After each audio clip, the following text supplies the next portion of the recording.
Good evening. I'm Rabinder Singh with the Library Administration. Welcome to this Interfaith Dialogue. Our returning panelists are Rabbi Jessica Boehner, Reverend Majid, Hurunisa Faryad, and Zeba Hassan, our moderator. Zeba is a biracial, bicultural American Muslim. Born and raised in Chicago, Zeba's Irish and Pakistani heritage and interfaith upbringing gave her a head start on navigating between identities. She is the founder and co host of the national podcast called Momming While Muslim. While she isn't parenting her four children or podcasting, she is working on a certification in spirituality and conflict resolution. So, welcome everyone. And Seba, if you will introduce our panelists, that'd be fabulous. Thank you so much again for hosting us, Rabinder. We definitely appreciate it because these types of conversations are definitely needed in our community. So thank you to Fairfax County Public Library for doing this today. I just wanted to give a little bit of background. Like Christianity, Judaism, and Islam intersect through the traditions of Abraham, and for the people that don't actually know that. However, the commonality actually goes way back to the roots of the original mother, Eve. So today we're going to be talking about our spiritual stories, humankind's fall from heaven. There's more than one version of the story and what that means to us as women, or doesn't, depending on what faith tradition you're coming from. Was womankind actually doomed or cursed from the beginning of time to the end of days? Or are we actually the people that redeem humanity? Let's kind of pursue a little bit more of an informed understanding today about feminine power and the roles in the human condition and why we all practice as we do. I am so excited today to have these beautiful, lovely ladies again joining us today. Hurunisa Faryad is the head of the outreach and interfaith at the All Dallas Area Muslim Society Center. It's literally the largest Islamic center in the United States. She serves on the American Muslim community, and she's the director of outreach for the Multi-Faith Neighborhood Network, where she is responsible for connecting different city clergy and women to MFNN's mission and vision. That's a new position, so I'm super excited for her on that. She's also the founder and co-host of Sister Act, which is a beautiful podcast, one of our favorites, where she has a female rabbi, a female Christian scholar, and they have conversations based around life, faith, and resiliency. We have Rabbi Jessie Weiner, who happens to be one of my sisters from Sisterhood of Islam Shalom. She serves as the associate rabbi at Northern Virginia Hebrew Congregation in Reston, Virginia. She works among community members of all ages, and I think she kind of specializes in the youth from what my stories with her kind of illustrate. And so she teaches Torah as a way of life for people of all ages. And she went to, I think it's the Jewish Institute of Religion in 2016, and then she earned her Master's of Art in Hebrew Letters in 2015. And then we have Reverend Joy Majid, and because I didn't get a chance to get her bio, I'm going to start with her. Reverend Joy, could you tell us a little bit about yourself to our listeners today? Mine is a simple introduction. I'm pastor of Garfield Memorial Christian Church in McLean, Virginia. Around the corner. Around the corner. Which I love. It's like our neighborhood church, which we love. I have many backgrounds. This is for me, as they would say in Sister Act, this is my closing act. Oh, I love that. To continue to serve this community. We're in the process of beginning to build a new church. Oh, I love that. And and trust me, you'll all be invited to participate in some of the planning and all the other things that will go along with that. So look forward to that introduction. I am super excited about that, and count us in for whatever help that you need, because I know you are right around the corner from me, and I'm happy to help and volunteer my children if it comes down to it. But yay for the children. It's the next generation, which is why we are all the mothers that we are, right? So we're going to get started today, because I know this is a very interesting and personal subject for me personally, because I just love the story of Eve. It's just something, and Hawa it's the the word for it in Arabic, and I just really enjoy it. So, we are all in essence the daughters of Eve, as our religious traditions all branch from the same exact tree. There are a multitude of stories and or ideologies that surround the mystery of the first man and, of course, the first woman.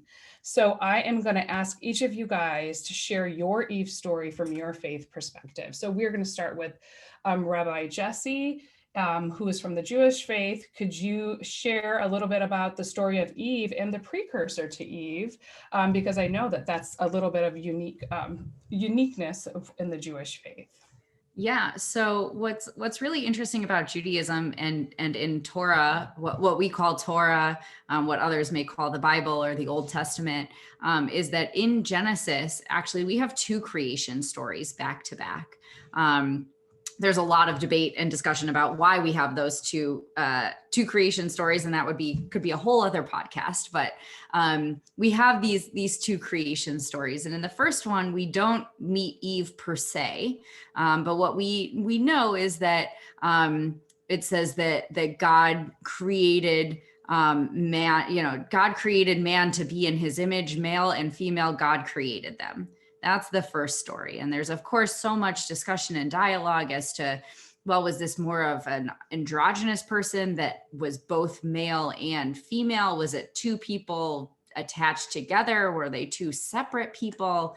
And there's all sorts of conversation. The beauty of Judaism is that over time, these discussions happen and are documented, and pretty much, anybody who's sort of a major scholar, their opinion is recorded somewhere. And so we have all of these different conversations about what do we believe in terms of that first creation story. And really what it comes down to is saying, no, it wasn't one person. It was two people that were created, because it says singular, male and female, and then God created them, plural. In the Hebrew, it says them. So that's how we sort of figure out that it's really those two people. Where we get into Eve is in the second creation story then, which is in the second chapter of Genesis. So already we're a chapter in when we're learning about Eve. And this is, again, in the midst of the second creation story. And there, God is creating all of these beings, and God creates Adam.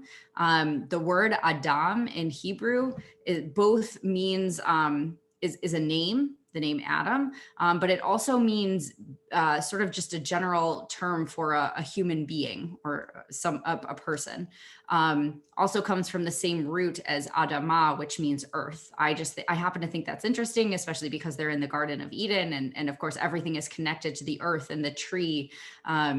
And we have this connection to earth through Adam. But God creates all of these beings and sees that none of them are the right helpmate for Adam. That's the terminology that we use. And so what God does is essentially sort of puts Adam into a stupor or a sleep and removes a rib and creates Eve from the rib of Adam. And what's interesting and what we don't necessarily see until we actually read the Hebrew is that we have Adam, who is an Ish. Ish means man in Hebrew, and Eve, which means Isha, which means woman, right? So they're of the same root, the same word, truly. It's just that Hebrew is a gendered language. And so that's why Ish and Isha, man and woman. But there's a lot of conversation about the fact that the reason that they're referred to as Ish and Isha is because they really are connected, right? That Eve came from the rib of Adam. And so inherently, all of us as human beings are connected in that way. I'll continue with the Eve story in a moment. I do want to go back just for 1 second to a part of the first creation story that is really important in Judaism, which is that it mentions that every person is created in the image of God. And that's something for us that we still believe today, that every single person is created in the image of God. And since, all of us look different, even identical twins have their differences, right? And yet all of us are in the image of God, which is something that's really important for us. And so then we have, of course, Adam and Eve, who are in the Garden of Eden, and Eve is led astray by the serpent or the snake, who convinces her to take from the tree of knowledge of good and evil, and to convince Adam also to take from the tree of knowledge and good and evil. And they eat these fruits. Often we talk about them as apples. We don't actually know what fruit they were, but they eat this fruit of the tree. And when they eat of the fruit of the tree, that's when then they sort of gain all knowledge and awareness of the world, right? Before that, they weren't embarrassed by who they were as people and their bodies. And right after is when we get into that they cover up their bodies immediately because they're ashamed or embarrassed and want to hide a little bit from each other. But this awareness, this opening up of the eyes, that's what really puts us forward in terms of human beings having this ability to think and having free will. We often talk about coming from this, that we have free will to make choice, and it may not always be the choice that God agrees with, but each of us as human beings are able to make those choices. And ultimately, of course, in this story, Eve is punished. The snake or the serpent and Eve are punished. The serpent is punished by the removal of the legs, right? So he has to slither like a snake for the whole time, that he doesn't have legs anymore. He can't walk around more like an alligator or something else. And Eve, of course, is punished. I use that term because I don't necessarily see it as a punishment, but by having to bear children and the pain that comes along with bearing children. And so there's a lot of sort of lore around that idea, of course, of a punishment being childbearing, when of course that is also the greatest gift that we have, is to be able to continue on with the next generation, right? If we couldn't give birth to children, who knows what it would be like. It was the writer's way of sort of explaining biology, so to speak, in an ancient way. And so that for us is really the story of Eve. Zeba, do you want me to mention Lilith now, or do you want me to save that for later? Okay. Because there was, in my research, I definitely noticed that there was a Lilith before Eve. And I thought that was really interesting because that was pretty unique to the Jewish faith tradition itself. So if you don't mind talking about that. Sure. And this is sort of little known. People know the name Lily or Lilith as being associated in some way with the creation story, but it's sort of a little known story. And it actually comes from a writing called the Alphabet of Ben Sira. It was written in the 8th century CE. So Lilith in and of herself is actually not mentioned in the creation story. Lilith is mentioned once in Isaiah, and I can't remember where exactly in Isaiah, but as a dweller in waste places. That she's basically, Lilith is like a demon who sort of is not the nicest of people, and tries to taunt Adam in different sorts of ways. And it's interesting because it's there and it exists. But up until I would say about the 1960s or so, right, what we saw prior to the 1960s was Lilith as a demon, and this idea that women taunt themselves and flaunt themselves in front of men, and we make men make bad decisions, right? That it's the woman's fault that we make men make bad decisions. And there's a Jewish theologian named Judith Plaskow, who is also a feminist, and has a lot of amazing work that she's written. But she wrote Midrash, Midrash is basically story, sort of reading between the lines and imagining what all of the details are that we don't get in the actual text. And she transformed Lilith in the sort of American feminist wave of the 1960s. She transformed Lilith from this demon to a role model of a strong woman, and a woman who should be held up as opposed to brought down. And so that is really who Lilith is in a very, very tiny little nutshell. There's all sorts of text about her. I would encourage you all to read about it. It's very interesting. It's not something that we talk about very frequently in Judaism because it's not actually a part of our text. And yet it is a part of our folklore in that way. That's so funny. And a little known fact, Lilith Fair was named after a little piece of trivia after this Lilith as a fight song for women. So I think it's funny that you say that women bear the brunt of giving birth, but the reality of the situation is I think if men did it, that we would have ended at Adam and Eve, but I'll leave that there and we will go to Reverend Joy. And I would imagine that you have a similar shared history with the Jewish culture, because I think some of this story came from the Old Testament as well. But can you tell us a little bit from the Christian perspective of the Eve story and how she came to be? Well, first I want to thank Rabbi Jesse for that wonderful, great synopsis. It was quick, it was clean, and it was clear. So thank you for that. I always love to refer to my Hebrew scholars because they can take the root meaning of a word and break it down as to what it meant at a particular time and space, and that has a lot of tremendous value. I'm going to focus on the second creation story, if you will. And I always found this interesting because someone says, oh, women were accused of, getting us in the mess that we're in. And, they're the sinners, they're the this, that, and the other. But when you read the second creation story over in Genesis 2, I think it may have been the second and third chapters. One of the things I appreciate, and I am a purist when it comes to my faith and my faith journey, and I leave all the scholarly works to the scholars, and I interpret the word of God as it is and as I can live it out and share it with others at a point in which they can embrace the love of God. So for me, when I read the first one, it's cute. The second one, it was interesting because it's very clear in the second creation story that God had actually given Adam his instructions before he put him to sleep and formed the woman from his rib.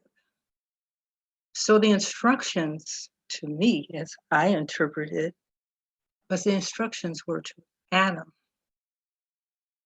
And so when someone has ever come to me with, Eve is the cause of our destruction, the reason why we have labor, the reason that we do this and the other, I say to them, everything is perspective.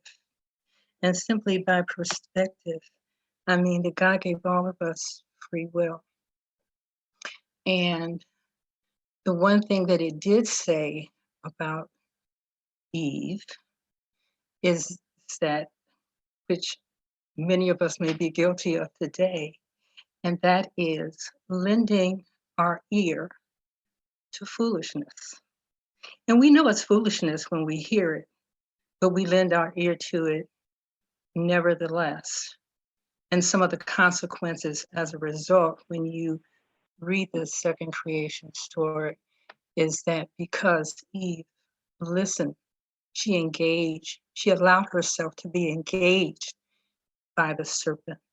But the instructions not to eat of that tree was an instruction that God had given to Adam before the rib was pulled from his chest to bring Eve into being.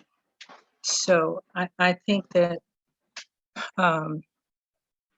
we cannot allow ourselves, so we have to read and study for ourselves. And we have to take that which is of value and understanding to us and to live that and not let others, however it may come. Because when God gives you an instruction, that instruction is for you. And you have a choice. You can receive it, you can act on it, or you can ignore it because he gave us free will. And so I just say to my sisters out there, before we allow, I don't care whoever the other may be, sometimes it's another sister, we have to take a step back and understand what our relationship is with our God and what he has said to us in our ear, and that we need to be diligent to those instructions. I love that you said that, Reverend Joy, and I definitely appreciate it. Just because it is about perspective, right? It's about we are our interpretation of something and how we want to live our trueness and our connection to our individual God. So I definitely appreciate that you made that distinction. But now we're going to go to Sister Nessa, as I like to call her. She is going to tell us a little bit about the Eve or Hawa story in the Islamic tradition.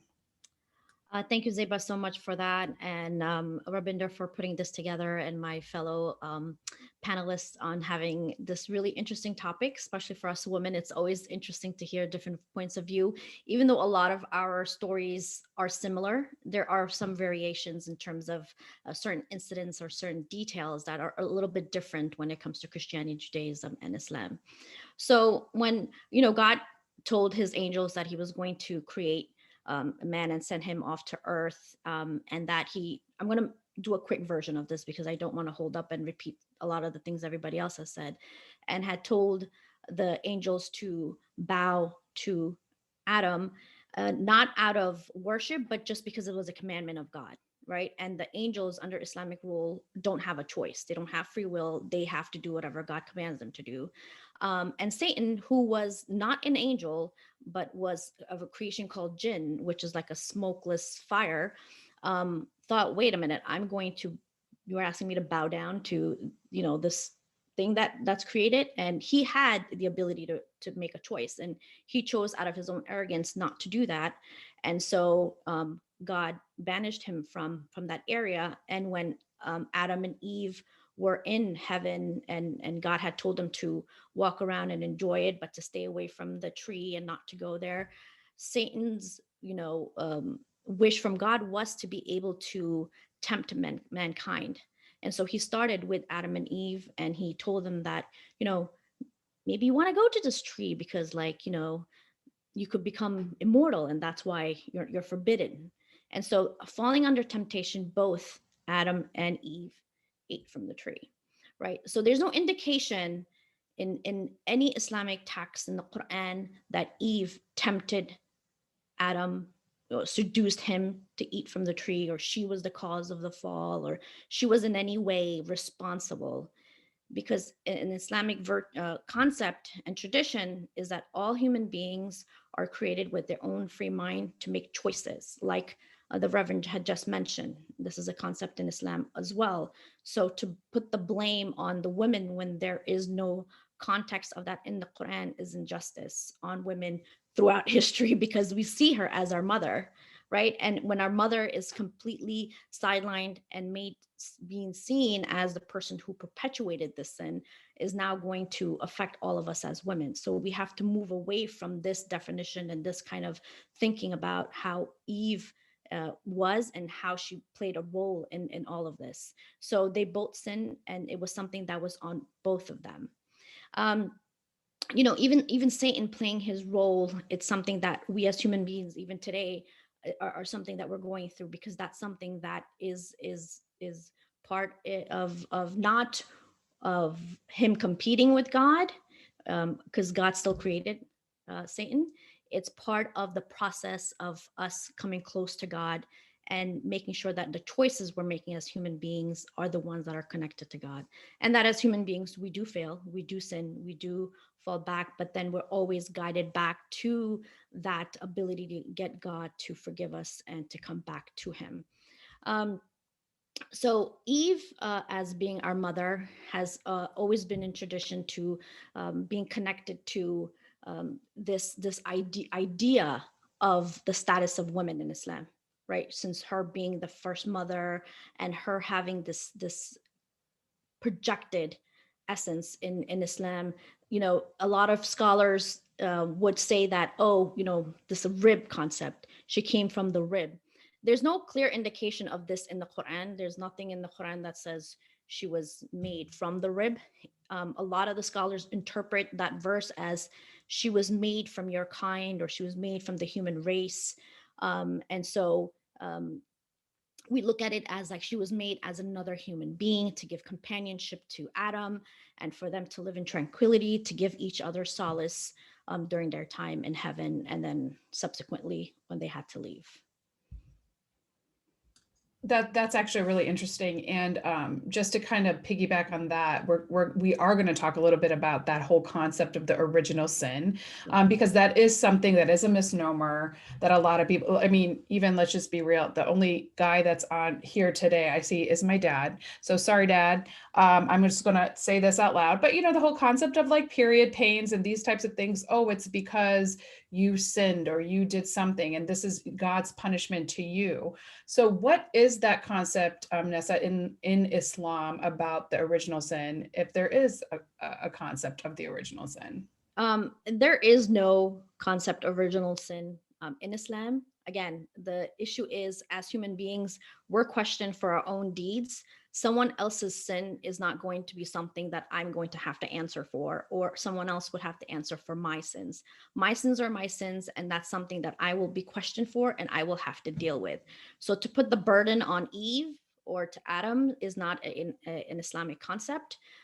They're going to be questioned for whatever they did right or wrong, and I'm going to be questioned for whatever I did right or wrong. And that's just the simplest breakdown I can give you. And it's interesting how you talk about period being this thing of like it makes the woman evil, and it's because you sinned, you got this period thing. In Islam, it's not looked that way at all. A period is part of the process of being a woman, right? There's a whole scientific connection to it, and as to why it happens. And when you're on your menses as a Muslim woman, you are not required to pray the 5 daily prayers, not because you're dirty or you're evil or you're sinful or God hates you during this time. It's because the period itself is not clean. So you have to be in a state of purity to pray. And even for all men, you have to do ablution before you pray. And for women as well, you have to go wash your hands, wash your face, do all these different things, and making sure you're clean before you pray. So when you're in the state of being on your menses, the blood that's coming out, that in itself is what's not pure. So God has given women a mercy during that time to not have to pray. Right. And the great thing is, which I pointed out all the time, people talk about Muslim women being oppressed. I don't have to make up those prayers that I didn't have to pray during my period. I'm like, yes, exactly. Like, imagine having to go up and down, cramping, like, it's just not fun. Like, all the women can relate to me who go through this, but we don't have to make it up. And that's because God is merciful to the situation that he gave us. We didn't have a choice in it. He gave it to us, and he gave us the mercy that comes along with it as well. I definitely appreciate that, but I can only speak for myself. I actually am evil during that time, and I fully own it, and I'm just going to be okay with that, and everybody knows, and I'm just going to be honest about that. So, Reverend Joy, you talked a little bit about the original sin and actually the misnomer in the Christian faith as to why it should not be viewed as the original sin. Do you have anything else to add with your eloquent explanation that you had before?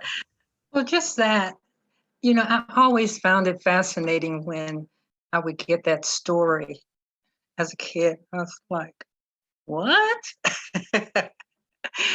And how could, in all of God's creation, this divine act of love, out of all of that, how could he create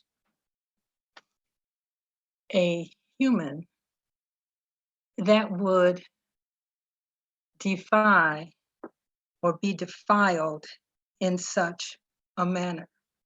He created us out of the purity of his heart. So if it's something that's done, it's our individual choices that were done, but it was not a woman. It was, I could just never, ever, ever accept that in my spirit, that God took all this time to create all the heavens and all the earths and all the fish of the sea and Adam, to blow breath into him, for him to name everything, and then for him to pull a woman from a bone of his breast, and that he would use that against, he would allow that to be used against itself. That's like God turning on itself. And so it just never made sense to me and was acceptable. And I got shut down a whole lot of times in Sunday school. I was not the child you called on. I was not the one you called on, trust me. I would So imagine you were a little bit of a troublemaker, Reverend Joy. that was about how I was put it. And at that particular, and as I grew up, my father became superintendent of Sunday school and, then deacon and all those other things. And so they would say, leave that little one over there alone. And so the message that the other men in the church sent to me was that the voice of woman was not valued. And that was not unusual in my day and age coming up. I'm in my 70s, and in the Baptist church back in those days, women and little kids were meant to sit, watch, and not ask a lot of questions. It was the sisters of the church who taught us all the things that they didn't want us to know. So, so we were taught at a very early, or you learn at a very early age, that your voice in the church, especially around Eve and other women who were considered of her ilk, like Jezebel, were these terrible women, and you should never want to be like them, even though you may not have known anything about them. But as you grow, you read for yourself, and you're accountable for yourself.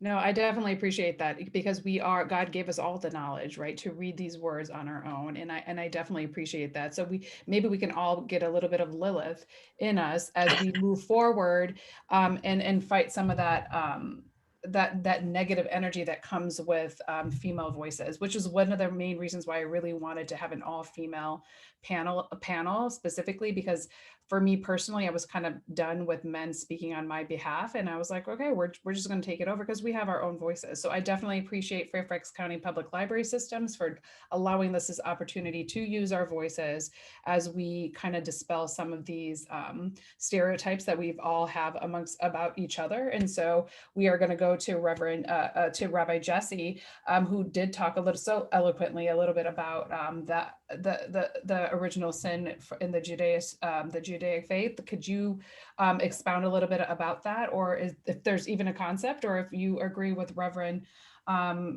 Joy that it's a little bit of a misnomer? Yeah, I definitely agree with Rabbi Joy that it's a misnomer. I mean, we talk about it in that there's a punishment for inaction, and we certainly see that many times in the Torah, right? If you don't follow God's command, then there will be some kind of punishment. But that being said, actually in Judaism, we don't at all believe in the idea of original sin. I didn't learn about original sin until I was in college. And somebody had mentioned it to me, because in Judaism, it's not talked about. It's not a concept that we have. We actually believe that every child is born as a tabula rasa, as a blank slate. And they make for themselves their place in the world. And so we really believe that it's up to each family to raise your child to be the good person that they are, that they should be, right? And we have the laws in Torah to help us with that and to guide us in that.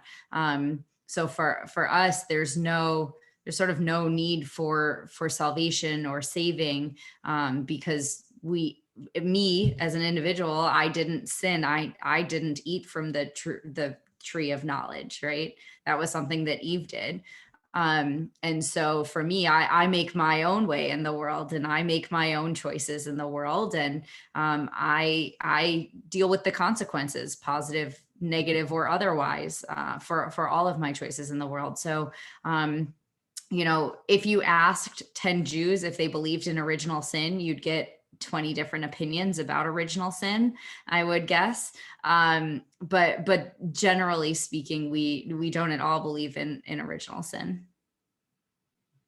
I definitely appreciate it, because like I said, I didn't know that, and I'm so glad that we're kind of dispelling some of those rumors ahead of time. But the one thing I did want to talk about, obviously, there is a theory too, and I'm not going to say whether I believe it or not, is that some of these religious doctrines are telling a metaphorical story to kind of tell us a little bit about who we are as a people, that these things didn't actually happen at the time and place that it happened. And there's a lot of scientific evidence, right, that there's a theory. It's called actually the mitochondrial Eve, which states essentially that biologically we all stem from some variation of the first mother. And she's also known as the African Eve. Like, we all come, our DNA, our history comes from places in Africa.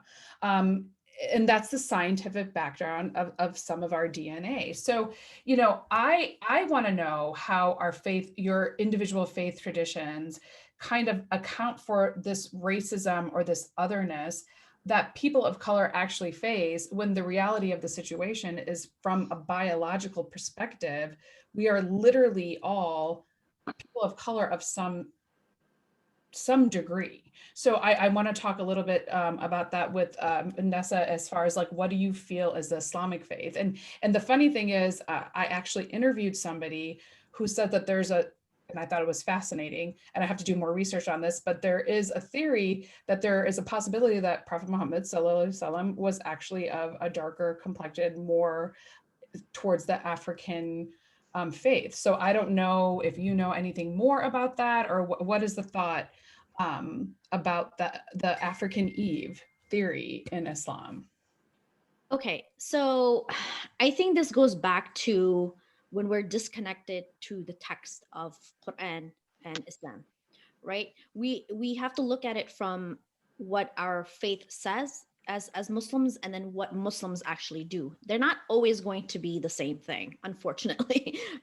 Racism, looking at people's skin color, this has been going on for hundreds and thousands of years, in terms of people thinking they're better because their skin is lighter, and suppression. And then we see what has happened in the United States in the 401 years of the time when the enslaved were brought here, and what that meant.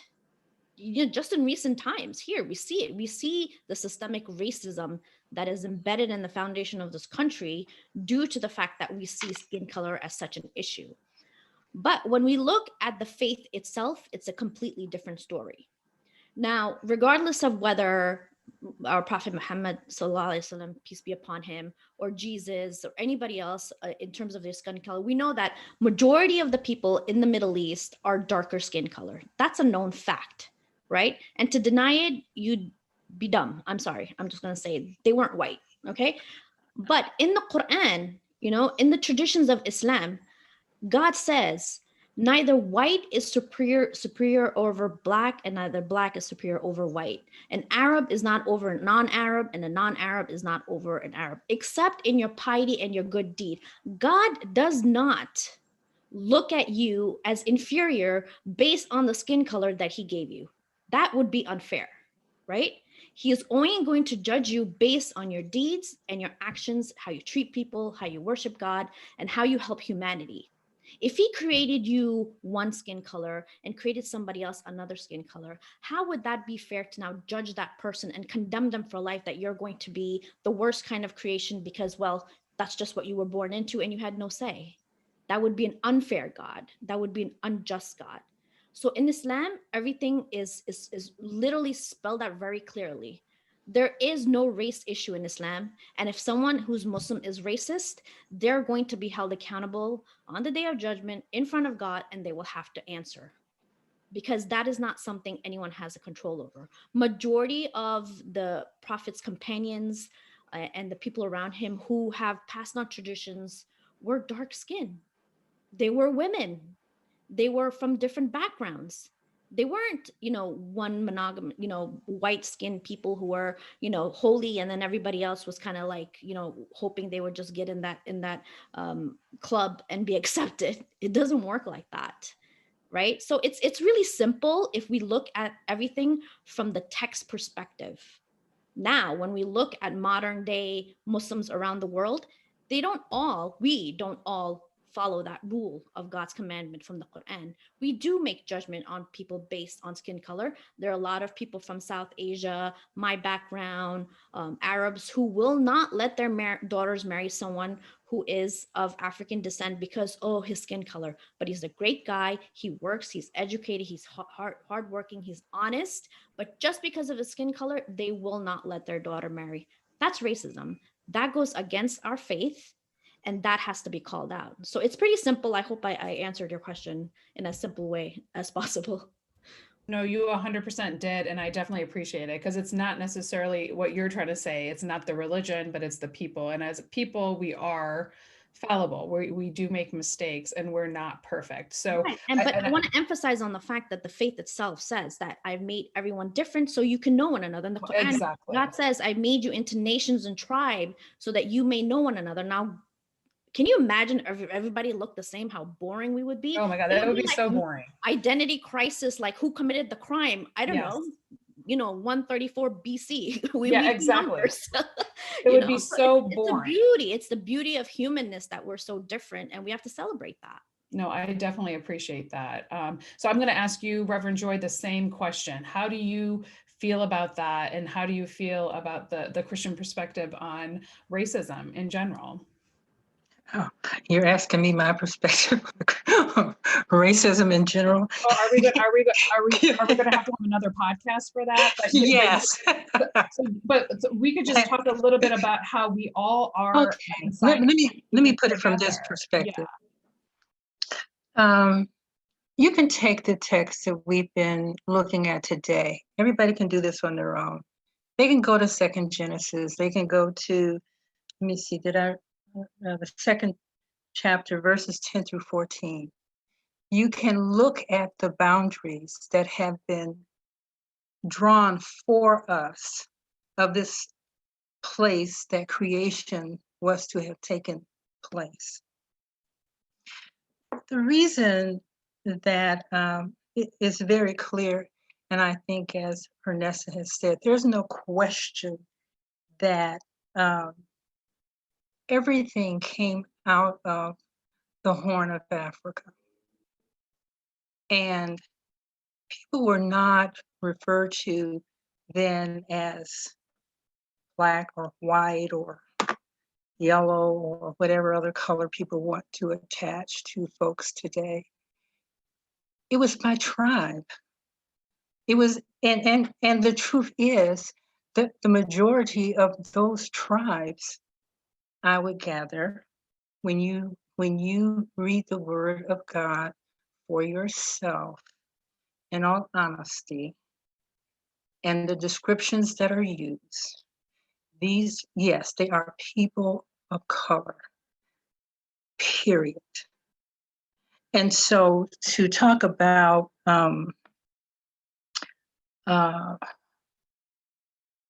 Africa being considered the cradle of civilization, the birthplace from which all of everything came through, that is documented within our own text and through a lot of the other. I'm sure that Rabbi Jassy could speak more eloquently on as it pertains to the Hebrew Bible. I'll put it like that. But what has happened over the years, see, there's always the truth, and then there's other people's interpretation.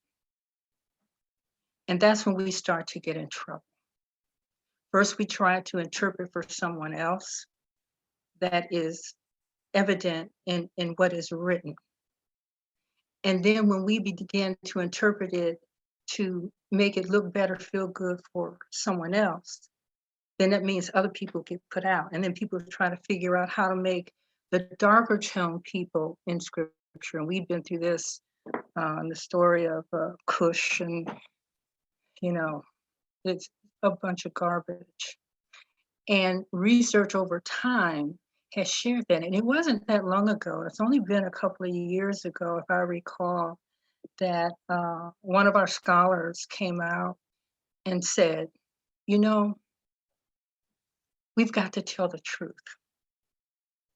We've got to tell the truth, because the truth is the only thing that is going to ever hold itself in all of our faith journeys. You know, there's no reason for any of us to feel that we have to be better than the next person, because God gave all of us everything that we needed from the beginning. The fact that we have to make stuff up, enhance it, colorize it, interpret it so that it meets my needs, and I get to be on top here and I get to keep my knee on your neck, is not going to work. And so, you know, I don't even want to get started, because I'm afraid if I get started, I won't stop. I've lived through so many race riots in Chicago. My family's been involved in riots way before I was even born, down in Columbia, Tennessee. Our family was very much involved in the Nashville riots, the Columbia riots, all because of the color of our skin. Yeah. Because someone felt it important that their color was more important than ours. And it made them feel better. And so a lot of people of color suffered. Yeah, I definitely appreciate that. And I know in some of the studies that I have, they literally try to say that at some point African Americans or Africans were of a different race. And I think that that's hilarious, since all of us came All of us come from the same place. That it's definitely insane. So I definitely appreciate that. And I my son keeps calling me because he's wondering where I'm at.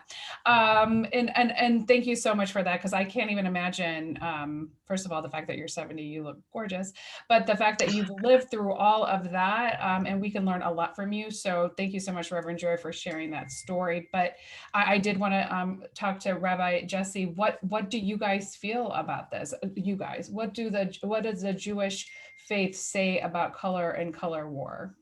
So it's really interesting, of course, because as Reverend Joy mentioned, there is all this conversation about Moses's wife and where does she come from, and is she of a different color? And there is certainly conversation about that. I think you know, Judaism is no stranger to racism, unfortunately, both as perpetrators and as victims. We've sort of experienced both sides of that. Judaism, you know, is a religion that really was based more around tribes. And so there was a dislike of other tribes. It doesn't necessarily discuss the color of the tribe, or where they originated from. But there definitely is that sort of tribal issue. You know, I think what's really interesting is that in today's world, there is sort of a hierarchy of race, so to speak, in Judaism that nobody really likes to talk about. And it has to do really, again, with the lighter the skin, the higher you sort of are in some ways. And, you know, so we talk about things. There are Jews that originate from Eastern Europe. We're called Ashkenazi Jews. So my family is, on both sides of my family, originates from different parts of Eastern Europe, the former Soviet Union. There are Jews who originate from the Iberian Peninsula, from Spain and Portugal and North Africa. And then there are Jews who originate, and they're called Sephardi Jews. And then there are Jews who originate from the Middle East, and they're called Mizrahi Jews. And so we have these sort of three categories of Jews, and particularly, you know, for us, and I am guilty of this, I know that I am, is that I think of things in what I call an Ashkenormative way, meaning that I think of them in the Ashkenazi way. But the reality is there are all sorts of traditions and customs that a lot of people in my congregation and other places observe that are not Ashkenazi traditions, and they're not Ashkenazi Jews, but we sort of just lump anybody who might generally look the same in that same category. And I've had a lot of conversations, particularly with Jews of color in this country, and the majority of them actually, because for many of them, they are, not all, but many are converts into Judaism, whether they were or their parents or grandparents, somebody converted into Judaism. And so they're Ashkenazi Jews who are also Jews of color.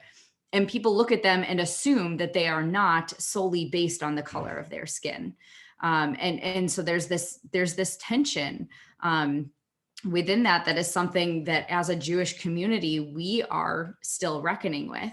And so that is, you know, that is definitely a challenge for us. And of course, at the same time, we have a whole lot of other people who are telling us that we are a race that started with Hitler and the Nazis, and right, like categorizing Judaism as a race, which we know, of course, is not. I mean, race in and of itself is a human creation anyways. It doesn't really, it's come to mean something, but we as humans created it to bring down other people, or to bring up other people, depending on who you were or where you were in that scale.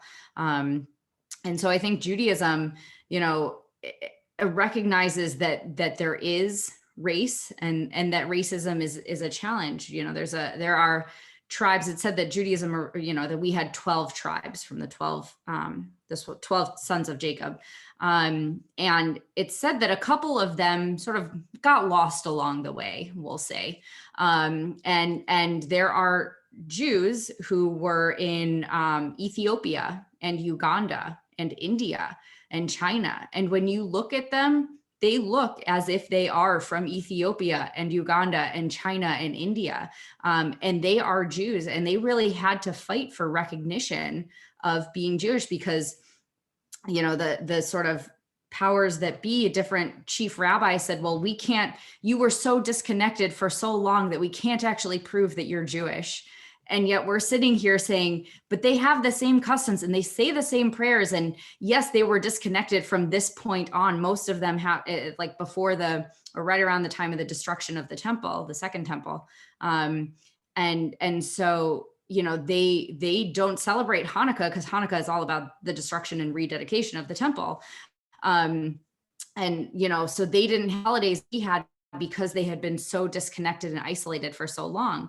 But they used sort of race as the construct for why not to accept them. And so, of course, there's this big push, you know, to accept anybody who is in the Jewish community that way.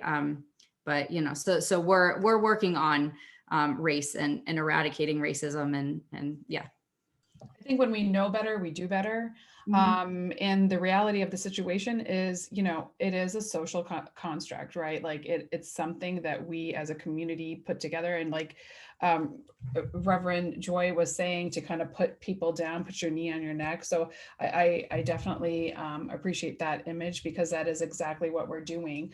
And we have one last question, and I'm gonna ask everybody to kind of briefly touch base on that, so that we have a little bit of time for questions. But I read an article recently, and I want to read this quote because I thought it was very interesting, considering we're having this conversation. But the article stated, the three religions of Judaism, Christianity, and Islam readily fit in the definition of monotheism, which is to worship one God while denying the existence of other gods.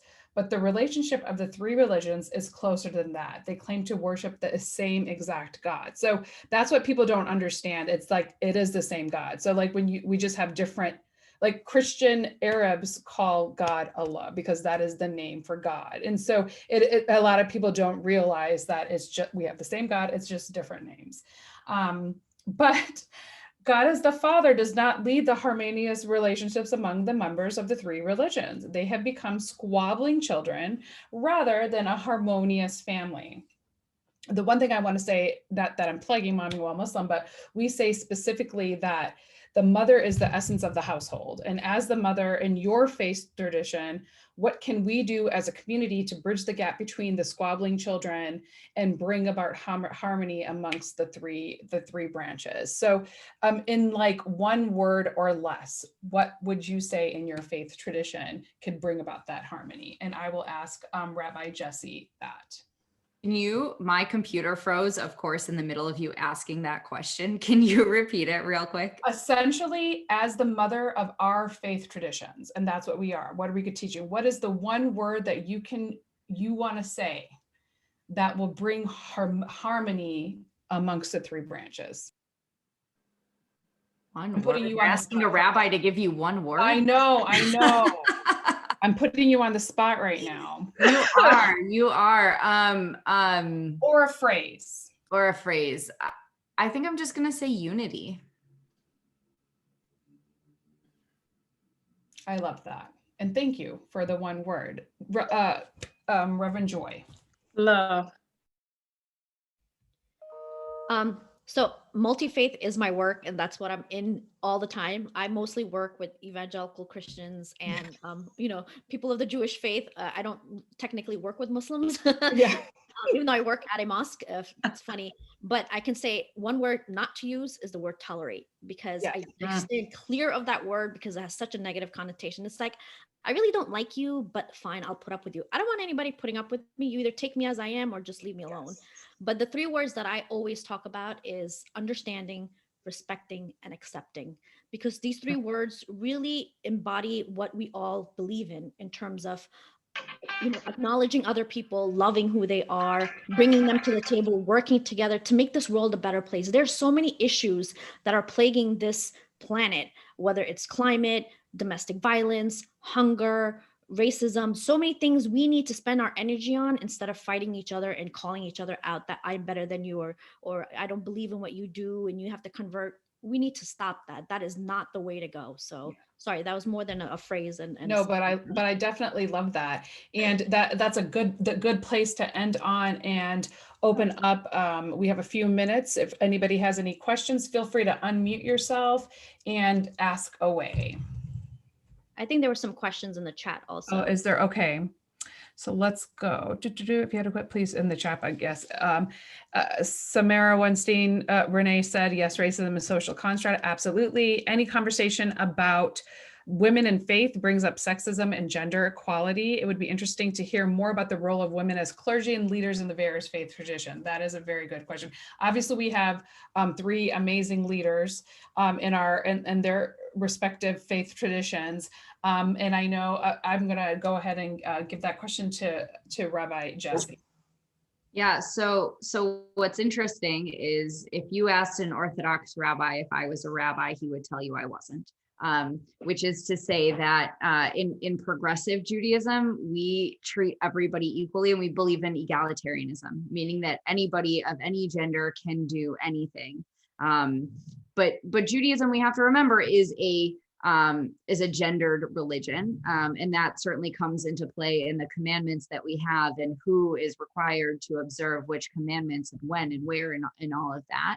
And the Orthodox uses an idea called Kol Isha, the voice of the woman, as a reason why women can't lead, saying essentially that the voice of the women, the presence of the woman is distracting to the men, and they won't be able to fulfill their commandment of praying when they are supposed to. And so that's why in the Orthodox world, women have to sit separately from men, separated by a curtain or in a balcony or something like that, and are generally not allowed to lead services, although there have certainly been inroads, and there are modern Orthodox women who are becoming clergy or leaders in their communities.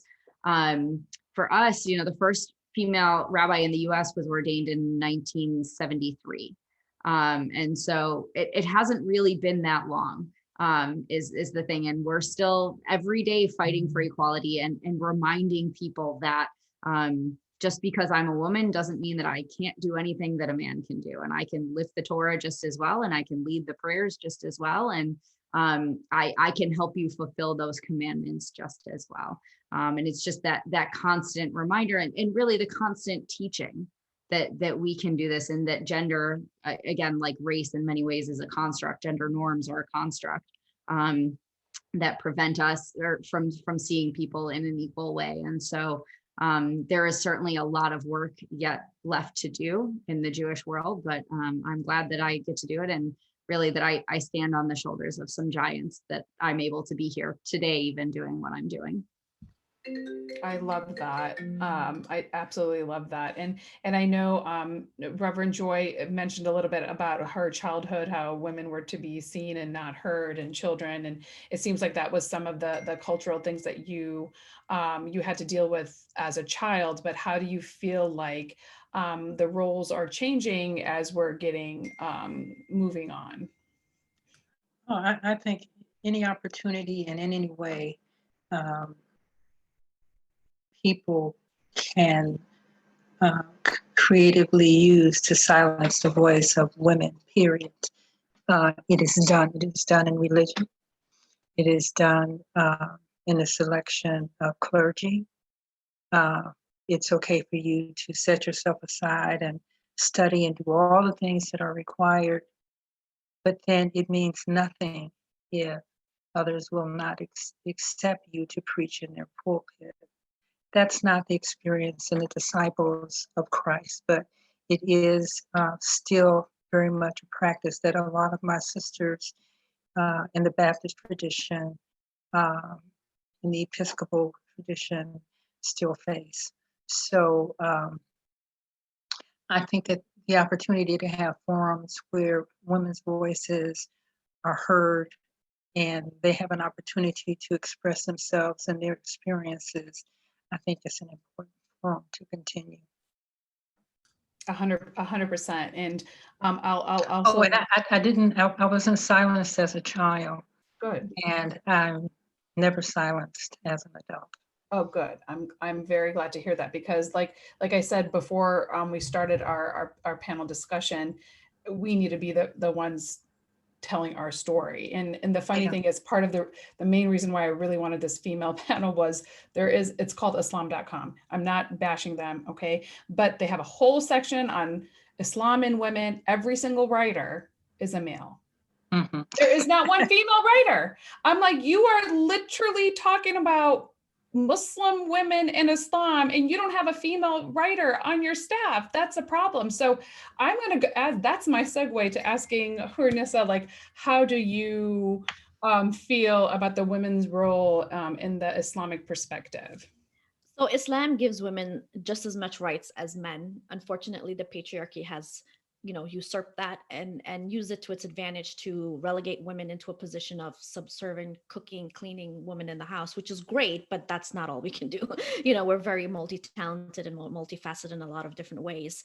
If we look at the Quran itself, out of the 114 chapters, one chapter is dedicated for Mary, mother of Jesus. She is the only woman who is by name mentioned in the Quran. And a lot of scholars actually view her as a prophet, because the majority of the time we say, oh, it's only men who are prophets. Gabriel came down and spoke to her, and she has all of these similarities that the other prophets had in terms of getting revelation, and her status as being the queen of heaven, right? If she was this, because she's a woman, bound to be sinful and evil, she would not have her own chapter. Like, she has presence in the Quran. Mary, mother of Jesus, has her own place in Islam. So I look at her as an example to follow, to be the one teaching. I'm not an imam, and that word I have a problem with also, because I do multi-faith work. A lot of times when I'm asked to speak on panel discussions, they're always like, oh, we need an imam because that's who we need. But when you say imam, you're completely leaving Muslim women out. An imam is someone who leads prayer, but Muslim women are scholars. They can give rulings on Islamic texts. They can tell you what Islam says. We have scholarships. We have women who are extremely learned, who can give you the rundown better than majority of the imams who lead prayers. So we have to start changing the linguistics and the words that we're using to describe women. I'll give you an example. Last year, I was asked to come and speak at the US Census multi-faith thing that they were having at the Washington Cathedral. I was one of two women, and the other one was a Catholic sister who was there, and we had a few men. And somebody asked the organizers, well, you have a Muslim female and you're going to have imams in the audience. Wouldn't the male imams get offended that the woman is sitting up there and she's not an imam and she's speaking?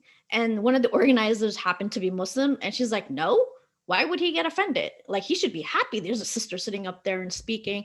And she's like, she can speak better than the rest of them. So why would we not allow women to have that space? Again, we have to make space as women for each other and for ourselves. And that's one of the reasons why I do the work I do, is because the presence of women in all faith traditions is lacking.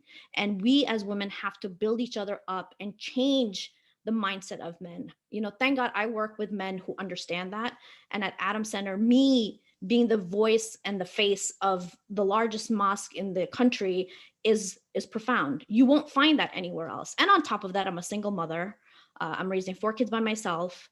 I came here as a refugee. I have all these things that would usually be like, oh, no, we don't want her being the representative. But my faith gives me that pride. My faith gives me that presence, and we have to own it. There's nothing wrong with that, but we need to stick up for each other. And I think that is key. That's so great. And I love your perspective. There was somebody in the chat box that said, I'm actually my friend Kelly. Hi, Kelly. Women are responsible for teaching and raising our children in our prospective religions, and we should be revered. I 100% believe that. As raising 3 men myself, I definitely feel like showing the respect for women, Eve as the original mother, I think that's something that is taught in the home for that next generation. So I'm extremely hopeful for this next generation. I am so thankful to you ladies. Reverend Joy had to pop off because she had another meeting, and we went a little bit over because this is such an amazing and very important conversation. Thank you, Rabbi Jesse. Hopefully I'll see you at the next meeting. Thank you, Haranisa. Thank you, Rabinder. I definitely appreciate everybody that came today. And I'm pretty sure this is going to be recorded and put online. I'm not quite sure, but feel free, if you feel like this was something that was of interest and you want to share it with other people, please do that. And thank you guys so much for joining us today. And we're 7 minutes over, but we tried our best. Thanks, Dad. Thanks, my mom. I have to say hi to them. That's my dad. My mom she's probably in her pajamas sleeping because it's close to her bedtime. So thank you guys so much for joining us today. Thank you so much, Zeba. For another Faith and Friends. Thank you, Bye. Zeba. Thank you, Rabbi Jesse, Haranisa. Thank you so much, Rabinder. Good night, everybody. Good night, We meet again. Thank you, everyone, for participating. We'll see you next time. Until next time. We do have another program on Behind the Veil on February 1st at 7 p.m. We'll talk about, it's a hijab day, and so there'll be discussion from both sides with personal perspective. So if you can join us, please do. I did post the link in the chat. Perfect. Thank you so much. Have a good night, everybody.